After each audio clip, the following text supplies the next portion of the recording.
One Last Step, Tara Mills Mystery, Book 1, Chapter 17.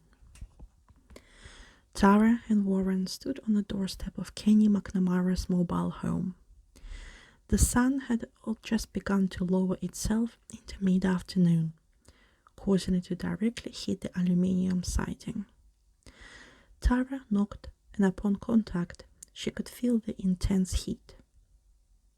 They waited a moment, and soon the door opened to reveal a tall, muscular man wearing a tank top that was once white but now has a few shades off. "Can I help you?" he asked over the hum of air conditioner. Tara said, "Kenny McNamara?" He nodded his head hesitantly. "We just wanted to ask you a couple of questions. Can we come in?"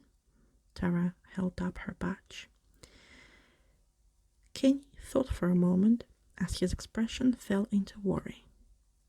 He said, "Can I ask what's this about? I don't quite see why you need to come in. Anything you ask me inside, you can certainly ask me here." Tara's suspicion heightened. "Well, I suppose so," she acknowledged as she tried to sneakily peek in between the door frame where he stood holding the door ajar. She could see his living room, dimly lit, and given the lack of furniture, it looked larger than she knew it actually was. All she could immediately see was a couch and side table.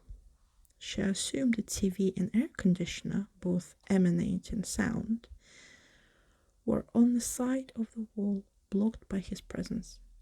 "Excuse me," he snarled as he caught Tara's gaze into his home. He stepped closer to the door frame, pulling the door with him and closing the gap. She immediately shot her eyes back toward him. "My apologies, sir. We were informed that you used to volunteer for the Mid-Atlantic Trail crew. Is that correct?" His face turned a shade of red as he nodded his head. "And is there a reason why you stopped volunteering?" Tara asked, already partially knowing the answer. Kenny was quiet and opened his mouth to speak, but hesitantly before it closed again. Tara continued, "We already know you've been caught hunting illegally and the altercation on a trail. We're just wondering why you stopped volunteering." Kenny's eyes widened at the mention, as if surprised by the forwardness. "We heard that the group was going to give you another chance, but you declined to volunteer." Kenny stepped a bit away from the doorframe again and leaned onto the door, too preoccupied with his own worry and thoughts to notice the guard being let down. He said, I just didn't want to go back." He looked down to his feet. Tara gazed into the home as he spoke, careful not to raise his suspicion, and checked back once or twice while he was speaking to make sure he didn't notice. Kenny added, "I guess I was just a bit embarrassed." Tara could see deeper into the mobile home, and just through the dimly lit living room, she could see the kitchen floor was flooded with some dark substance. Her heart picked up speed, and she glanced back at him again. Kenny picked up his head just at the turn of her eyes, and Tara threw another question at him just to distract Kenny once more. "Have you been caught hunting illegally before?" Kenny grew even more anxious at her question, and Tara saw the door vibrate slightly as his hand began to show the nerves. He placed it down behind him and let the door rest on his shoulder, opening it just a millimeter more. He began as he looked back down toward his feet once more. Tara took the opportunity and peered into the kitchen behind him. She stared at the dark, dried spots on the white floor that under the fluorescent light showed hints of dark red. She was then immediately aware of what it was: blood. McNamara's eyes still pointed towards the ground as he continued to nervously find words. "I've never been caught hunting illegally before," he finished as his eyes darted left to the right.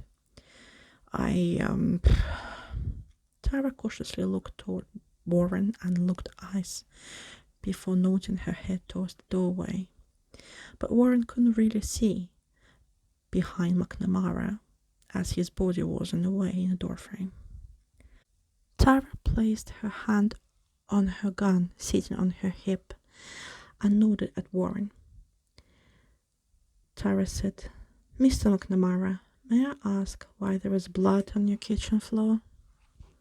Kenny immediately looked up with an unmistakable look of terror. "What do you mean?" he asked as he realized how far open the door had become. He quickly closed the gap again as he looked behind him, and a blotchy rash broke out under the hair on his chest. "Oh, that's from cooking. Like I said, I hunt." His body now tense shielded Tara from the view as well, while his eyes moved wildly around Tara and Warren. He was planning something. Tara could just feel it. "Mr. McNamara, please step outside," Warren barked. Tara got a better grip on her gun and slightly pulled it out of the holster on her belt. Kenny yelled, "Why? I'm telling the truth." Warren repeated, "I said, step outside." But Warren's words only stirred his frustration. "I shouldn't have to do what you say. I didn't do anything wrong." He spat, his teeth now clenched with rage. "Then there is no reason why you can't step outside." Kenny considered Warren's words for a moment, but then gritted his teeth. "If I didn't do anything wrong, then there is no reason why I should have to." He paused for a moment before leaning closer toward them, inches from their faces. "Get the fuck out of my property." He tried to slam the door, but Tara forced her foot in the door frame, letting it close on her shoe instead. He looked down at it, filled with rage, as Warren placed his hand on the door. "Don't make this harder on yourself. Just step outside." Kenny tried to slam the door once more, but Warren pushed back, and McNamara stumbled, losing his grip for just a moment. The door flung open, leaving the inside of his home fully exposed, and Tara looked toward the kitchen once more.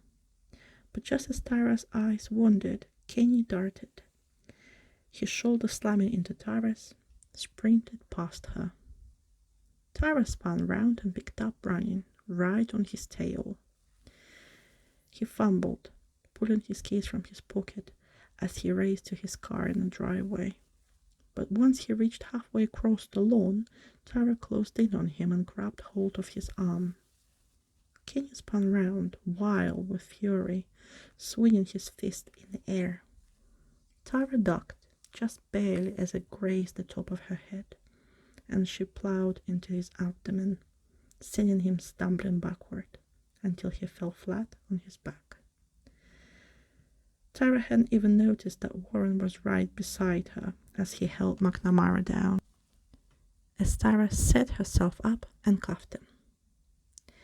He thrashed about wildly, cussing at Tara. When done, Warren pulled him onto his feet, and Tara stood up, steadying her breathing. Warren glanced at her, checking to make sure that she was okay. "I'll meet you inside," he said to her, as he forced McNamara forward, ushering him to the car. Tara watched them from afar as Warren opened the back door, and McNamara, now defeated, ducked his head and got inside. She was now more eager than ever to find out whose blood was on the kitchen floor. The man was clearly guilty of something, or he wouldn't have just run. She made her way back to the home and then into the kitchen. She was right. The substance was clearly blood. It streaked the floor as if someone was dragged across the ground. Moments later, Warren stood beside her. He took one look around and shook his head. Let's get forensics in here immediately. Find out whose blood this is. We should head back to the station for questioning. Tara nodded, and for the first time she wondered if this case could officially be